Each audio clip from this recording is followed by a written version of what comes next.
በስመ አብ ወወልድ ወመንፈስ ቅዱስ አሐዱ አምላክ አሜን። አንድ አምላክ በሚሆን በአብ በወልድ በመንፈስ ቅዱስ ስም ሰኔ 4 በዚች ቀን በልኪም ከሚባል ሀገር ሳኑሲ በሰማዕትነት ሞተ። ይህም ቅዱስ በልጅነቱ የአባቱን በጎች ሲጠብቅ ምሳውን ለእረኞች ሰጥቶ እርሱ ሁልጊዜ እስከ ማታ ይጾም ነበር። ዘመዶቹም የሚሠራውን አያውቁም ነበር። የታመሙ በሽተኞችንም ይጠይቃቸው ነበር። በአንዲት ሌሊትም የእግዚአብሔር መልአክ ተገልጦ ሳኑሲ ሆይ የክብር አክሊልን ትቀበል ዘንድ ተነስተህ ወደ መኮንኑ ሂድ፣ ክብር ይግባውና በፈጣሪ ክርስቶስ በመኮንኑ ፊት ታመን አለው። በነቃም ጊዜ የእግዚአብሔር መልአክ እንደተገለጠለትና እንዳዘዘው ለእናቱ ነገራት። እርሷም እያዘነች አለቀሰችም፣ ነገር ግን ትከለክለው ዘንድ አልተቻላትም። ከዚህ በኋላ ስብራ በሚባል ሀገር ስሟ ማርያ የሚባል ድሆችንና መጻተኞችን የምትቀበልና የምትመግባቸው የተቀደሰች ሴት እንዳለች ስለ እርሷ ሰምቶ ወደ እርሷ ሄደ። በሰማዕትነትም ይሞቱ ዘንድ ከእርሷ ጋር ተስማማ። አርሳኖስ ወደሚባለው መኮንን በአንድነት ሄዱ። በምስርም ወደብ በመርከብም ውስጥ ሆኖ አገኙት። እኛ ክርስቲያኖች ነን ብለው በፊቱ በግልጥ ጮኹ። በየራሱ በሆነ ስቃይን እንዲያሰቃዩአቸው አዘዘ። ቅድስት ማርያም በስቃይ ውስጥ ሳለች ነፍሷን አሳልፋ ሰጠች፣ የሰማዕትነትንም አክሊል ተቀበለች። ቅዱስ ሳኑሲ ግን ክብር ይግባውና በላዩ ባደረው በጌታችን በኢየሱስ ኃይል የሚታገስና የሚጸና ሆነ። መኮንኑ ማሰቃየቱን በሰለቸው ጊዜ ወደ አዴናው መኮንን ከብዙዎች እስረኞች ሰማዕታት ጋር ላከው። እርሱም ያሰቃየው ጀመር። ተረከዙንም ሰንጥቀው ገመድ አስገብተው በከተማ ውስጥ እንዲጎትቱ ታዘዘ። እንዳዘዛቸውም አደረገ፣ ግን ምንም ጉዳት አልደረሰበትም። ሁለተኛም ሰራየኛ መጣለትና መርዝ በተመላ ጽዋ ሰራዩን አድርጎ ጠጣ ብሎ አዘዘው። ቅዱሱም በላዩ በመስቀል ምልክት አማትቦ ጠጣው። ምንም ጉዳት ሳይደርስበት ቀረ። ከማሰቃየትም በደከመ ጊዜ ራሱን በሰይፍ እንዲቆርጡ ታዘዘና የከበረች ራሱን ቆረጡት። የድል አክሊልንም ተቀበለ። መሰሪውም አምኖ በሰማዕትነት ሞተ። የሰማዕትነትንም አክሊል ተቀበለ። ለእግዚአብሔር ምስጋና ይሁን። እኛንም በቅዱሳን ሰማዕታት ጸሎት ይማረን፣ በረከታቸውም ትድረሰን ለዘላለሙ አሜን። በዚችም ዕለት አራቅሊ ከሚባል ሀገር ቅዱስ አባት ዮሐንስ አረፈ። የዚህም ቅዱስ አባቱ ስሙ ዘካርያስ ነው። እርሱም የጳንጦስና የአብልያ ሀገሮች ገዢ ነበር። የእናቱ ስም ኤልሳቤት ነው።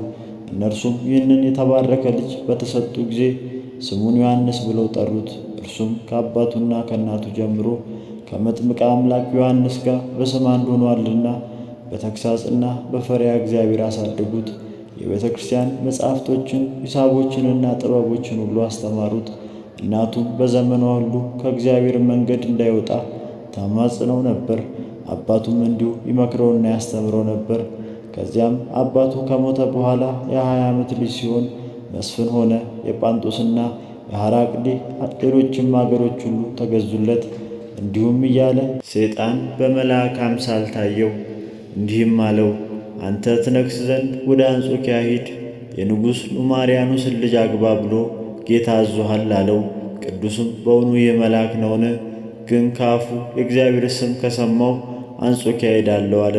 ከዚህ በኋላም ወደ አንጾኪያ ከተማ ሄደ። ንጉሥ ዲዮቅልጥያኖስንም ተገናኘው።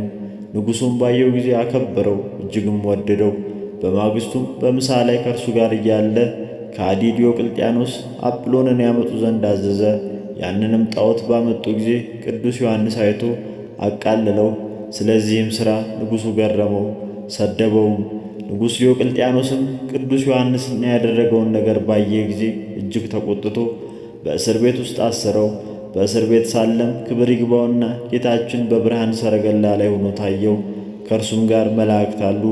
ይዞም ሳመው፣ ብዙ ቃል ኪዳኖችንም ሰጠው። በማግስቱ ግን ልኮ ከእስር ቤት አወጣው። ወደ እርሱም አቀረበውና ለአጵሎን ለአርዳሚስ ስገድ አለው። ቅዱሱም የሰው እጅ ለሠራው እንዴት እሰግዳለሁ አለው። ንጉሡ ግን ከእርሱ ጋር መታረቅን ሽቶ ብዙ የሽንገላ ነገርን ተናገረው። ከዚህ በኋላም ግብርን ያስገብር ዘንድ ከሹመቱ ጋር ወደ ግብፅ አገር ላከው። ወደ ግብፅም ገዢ ወደ ስርያቆስም ስለ እርሱ እንዲህ ሲል ጽፎ ላከ። እነሆ ለዮሐንስ ዘሐራቅሊ ግብር በማስገበር የአማልክቶችንም ቤቶች አፍርሶ አዲስ እንዲሠራ ከግብፅና ከኢየሩሳሌም እስከ ኢትዮጵያ ድረስ ሥልጣን ሰጥቼዋለሁ። ቅዱሱም ይህንን ምክንያት ይዞ የጣዖታትን ቤቶች አፍርሶ ተዋቸው። በዚያም ወራት መኮንኑ ስርያቆስ የሰማዕታትን ራስ መቁረጥን ሊያዝ በፍርድ አደባባይ ተቀመጠ። በዚያ ጊዜ ከስድኒ ዲዮስቆሮስ፣ ቢፋሞን፣ አራጋኖስ፣ ኪሮስ፣ ዮልዮስ፣ እለእስክንድሮስ፣ ዮሴፍ፣ ይስሐቅና እስጢፋኖስ የሚሏቸው ሰዎች መጥተው እኛ ሁላችንም ክርስቲያኖች ነን እያሉ በግልጥ ጮኹ። ያን ጊዜ መኮንኑ ይዞ ያለ ርኅራኄ ያሰቃያቸው ጀመር። ቅዱስ ዮሐንስም ይህንን ባየ ጊዜ የሹመቱን ሥራ ትቶ እኔ ክርስቲያን ነኝ ብሎ በግልጥ ጮኸ። መኮንኑም ተቆጥቶ በእግር ብረት እንዲያስሩትና ወደ እንድና ሀገር ወደ መኮንኑ አርያኖስ እንዲወስዱት አዘዘ። እርሱም ስለሆነ ሁሉ መረመረው። ከቃሉም መልስም የተነሣ ተቆጣ። በባላ እንጨት ላይም ሰቀለው። በመንኰራኵር አጣብቀው እንዲጨምቁት ከዚያም ከባላው አውርደው ሥጋውን እስኪቀጥል ድረስ ሆዱ ላይ ራሱ ላይም በቀጭኔ እንዲደበድቡት አዘዘ። ምድሪቱም በደሙ ተሞላች። ከዚያም ወደ እስር ቤትም አስገቡት። ከጥቂት ቀኖችም በኋላ በማረጃ ቢላዋ ቆዳውን ገፈፉት። ቁስሉንም በማቅ ያሹት ዘንድ ዳግመኛ አመድን ጎዝጉዞ በላዩ የእሳት ፍም ከጎኑ በበታችም አድርገው በላዩ እንዲያስተኙት አዘዘ። እንዲሁም አደረጉት። ሁለተኛም በእሳት የጋሉ ብረቶችን ችንካሮችን አምጥተው በፊቱ ላይ በጆሮቹ ላይ እንዲያኖሯቸው አዘዘ። እንዲህም አድርገው ከወህኒ ቤት ጨመሩት። በዚያችም ሌሊት የእግዚአብሔር መልአክ ተገልጾለት ሰላምታ ሰጥቶት አጸናው። በማግስቱም ከወህኒ ቤት አውጥተው በጋሉ ብረት ዘንጎች ደበደቡት። ከዚህም በኋላ ግንባሩን ወደ ምድር ደፍተው እጆቹንና እግሮቹን ከፈረስ ጭራ ላይ በገመድ አሰሩት። ከዚህም በኋላ ባለ ሰይፍ መጥቶ እግሮቹንና እጆቹን ራሱንም ቆረጠው። እንዲህም የምስክርነት ተጋድሎን ፈጽሞ የድል አክሊልን ተቀበለ። ለእግዚአብሔር ምስጋና ይሁን። እኛንም በዚህ መስተጋድል ጸሎት ይማረን፣ በረከቱም ከእኛ ጋር ትኑር ለዘላለሙ አሜን። በዚችም ቀን የአርቃዲዎስ የእህቱ የዲሞናስያ የግብፃውያኑ የአሞኒና የሚናስ የንጉሥ ዲዮቅልጥያኖስ ጭፍሮች የገድላቸው ፍጻሜ ሆነ። እኒህም ቅዱሳን በእሳት ምድጃ ውስጥ ከአባ ብሶይ ጋር በጨመሯቸው ጊዜ የመላእክት አለቃ ገብርኤል መጥቶ ከነበልባሉ በመካከላቸው አወጣቸው። ወደ ንጉሡም ደርሰው ረገሙት፣ እንዲህም አሉት፦ የምስክርነትን ሞት ፍጻሜያችንን የምትጽፍ ከዕለት ወደ ዕለት ለምን ትከፋለህ? ንጉሡም ሰምቶ ተቆጣ። ራሶቻቸውንም በሰይፍ እንዲቆርጡና ሥጋቸውንም በእሳት እንዲያቃጥሉ አዘዘ።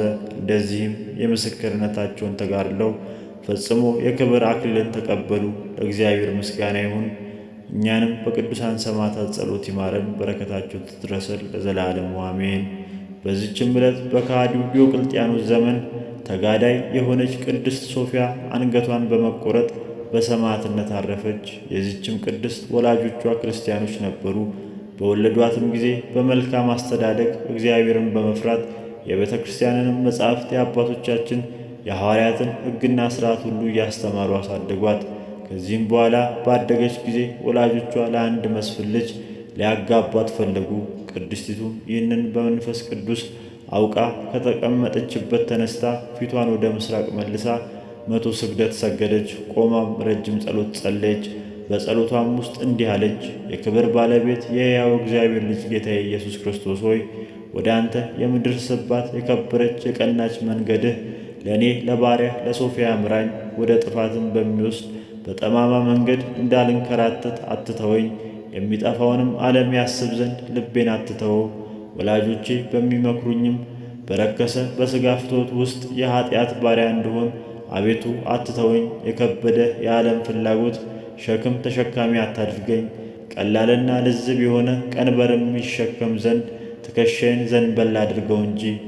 ጸሎቷንም ከፈጸመች በኋላ በአልጋዋ ላይ ተቀመጠች። ጥቂትም ቆይታ እንዲህ የሚል ሐሳብ መጣላት። ተነስቼ በስውር ልውጣ፣ ወደ ሩቅም ሂጄ ከበረሃ ውስጥ ገብቼ ለልዑል አምላክ ላገልግል። ከዚህ በኋላም ወላጆቿ የሰጧትን የምታገለግላትን ብላቴናዋን ጠራች። ወይንም እንድታመጣላት እንድትጠጣም አዘዘቻት። ባመጣችላትም ጊዜ እርሷ ጥቂት ቀምሳ ያመጣችውን ወይን እስኪያልቅ ትጠጣ ዘንድ ብላቴናዋን አዘዘቻት። ከስካርም የተነሣ ልቧ በተሰለበ ጊዜ ልብስሽን አምጪ፣ የኔንም ልብስ ውሰጂ አለቻትና ሰጠቻት። የወይኑ ስካር አእምሮዋን ነስቷታልና ተኚ አለቻት። በላያም እንቅልፍ በከበዳት ጊዜ ማንም ሳያት ቅድስት ሶፊያ በስውር ወጣች። ከወላጆቿ ማደሪያ የራቀ ነበርና ርቃ በሄደችበትም ጊዜ በተራራና በዋሻዎች ውስጥ ሊሰወሩ ፈልገው በሃይማኖት ምክንያት ከከሃዲው ዲዮቅልጥያኖስ ፊት የሚሸሹ ሰዎች አገኘች። እናንተ ከወዴት ናችሁ ብላ ጠየቀቻቸው። እያንዳንዳቸውንም ሀገራቸውን ነገሯት። ደግማም ወዴትስ ትሄዳላችሁ አለቻቸው። እነርሱም ስለ ሃይማኖት ከዲዮቅልጥያኖስ የሆነውን ሁሉ ነገሯት። ይቺ መንገድ ወደ ዲዮቅልጥያኖስ ታደርሰኛለችን አለቻቸው። አዎ ታደርስሻለች አሏት። ከዚያም ጥቂት ተጉዛ ቁማ ረጅም ጸሎትን ጸለየች። ወደ ዲዮቅልጥያኖስም ደርሳ ክብር ይግባውና ክርስቶስን የምታመልክ ክርስቲያን እንደሆነች በፊቱ ታመነች። ዲዮቅልጥያኖስም የክብር ባለቤት የሆነ የክርስቶስን ስም በሰማ ጊዜ ቁጣን ተሞላ። ወደ እርሱም እንዲያቀርቧት አዘዘ። በቀረበችም ጊዜ ለአጵሎን ስገጂ አላት። የሰው እጅ ለሠራው ለረከሱ የአጋንንት ማደሪያ ለሆነ እንዴት እሰግዳለሁ አለችው። ይህንንም ከእርሷ በሰማ ጊዜ እጅግ ተቆጣ። ከብረት በተሠራ ጅራፍም እንዲገርፏት አዘዘ። ሁለተኛም በአንገቷ ከባድ ድንጋይ አስረው ሥጋዋን ተቆራርጦ እስክትወድቅ ድረስ በከተማ ውስጥ ትጋጋጥ እንዲጎትቷትም አዘዘ። ይህንንም አድርገው ወደ ወህኒ ቤት አስገቧት። በማግስቱም ያመጧት ዘንድ አዘዛቸው። በመጣችም ጊዜ በክፉ አሟሟት እንዳትሞቺ ለአጵሎን ሰዊ አላት። እርሷም ክፉ ሞትስ ለአንተ ነው፣ የኔስ ከአንተ የሚገኘው ሞት በፈጣሪዬ ዘንድ ሕይወት ነው አለችው። እርሱም ከገደልኩሽ በኋላ ድነሽ ትነሻለሽን አላት። አንተ ሰነፍ የኔን ተወውና ለአንተም ትንሣኤ አለህ አለችው። ይህንንም በሰማ ጊዜ አጥንቶቿ ሁሉ እስኪሰበሩ በብረት በትሮች እንዲደበድቧት አዘዘ። ይህንንም ሁሉ አደረጉባት። ዳግመኛም በብረት አልጋ ላይ አስተኝተው ከበታቿ እሳትን እንዲያነዱ አዘዘ። ቀኑ በመሸም ጊዜ ወደ ወህኒ ቤት እንዲያስገቧት አዘዛቸው። በዚያችም ሌሊት የመላእክት አለቃ ቅዱስ ገብርኤል መጥቶ ገላዋን በመዳሰስ አዳናት። በማግስቱም ያመጧት ዘንድ አዘዘ። እርሷም ምንም ሕማም እንዳላገኛት ሁና በእግሯ መጣች። ከመታጠቢያም ቤት ታጥባ ተቀብታ የወጣች ትመስል ነበር። ንጉሡም ደህንነቷን አይቶ አደነቀ። የዚህችን ክርስቲያን ሴት የሠራዋውያን ጽናት እዩ፣ ትላንትና በእሳት አሰቃይተናት ነበር፣ ዛሬ ድናለች አለ። እርሷም ሥራዬን አላውቅም፣ ነገር ግን ፈጣሪዬ ሥራዬን የሚሽር ነው አለችው። ከዚህም በኋላ እሺ ያሰኛት ዘንድ ሊሸነግላት ጀመር። እምቢ ባለችውም ጊዜ ራሷን በሰይፍ ይቆርጡ ዘንድ አዘዘ። ሊቆርጧትም ይዘዋት ሲሄዱ ክብር ይግባውና ጌታችን ተገለጸላት። ብዙ ቃል ኪዳኖችንም ሰጣት። በማይታበል ቃሉ መታሰቢያሽን የሚያደርገውን ሁሉ በስምሽም የሚመጸውተውን የገድልሽንም መጽሐፍ የሚጽፈውን ሁሉ እቀበለዋለሁ፣ መንግሥተ ሰማያትንም አወርሰዋለሁ አለ።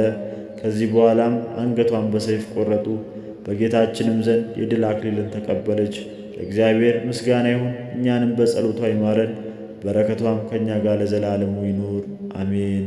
በዚችም ዕለት የአባ አሞና የሚናስ መታሰቢያቸው ሆነ። በረከታቸው ከእኛ ጋር ትኑር ለዘላለሙ አሜን። ጌታዬ ሆይ ከብልጽግናቸው ብዛት የተነሳ ብዙ መባ ከገቡልህ ይልቅ የድሃይቱን አነስተኛ መባ እንደተቀበልክ ለሁል ጊዜ የሚያገለግሉን አላፍ መላእክት እያሳሰብኩ በችግሬ ጊዜ የማቀርብልን ምስጋና ተቀበል። እናንተ ቅዱሳን ነቢያት፣ የወንጌል ሰባኪያን ሐዋርያት፣ ሰማዕታት፣ ጻድቃን፣ ትጉሃን መላእክት፣ ፍጹማን ደናግናን እንዲሁም ደጋጎች መነኮሳት ሆይ ልጅ አዋቂ ሳይለይ የምንሰበሰብበትን የጉባኤ ቦታ ባርኩ። ይህንን መጽሐፍ ወረቀት አዘጋጅቶ ብራና ዳምጦ የጻፈውንና ያጻፈውን ከግዕዝ ወደ አማርኛ የተረጎመውን ቃለ ንባቡን በእርጋታ መንፈስና በተመስጦ ሕሊና ያዳመጠ በደለኛን ሁሉ የምታስምር በጌታ በእናቱ በማርያም ጸሎት ኢየሱስ ክርስቶስ በአንድነት ይማረን። ኢየሱስ ክርስቶስ በአንድነት ይማረን። ኢየሱስ ክርስቶስ በአንድነት ይማረን። ወስብሐት ለእግዚአብሔር።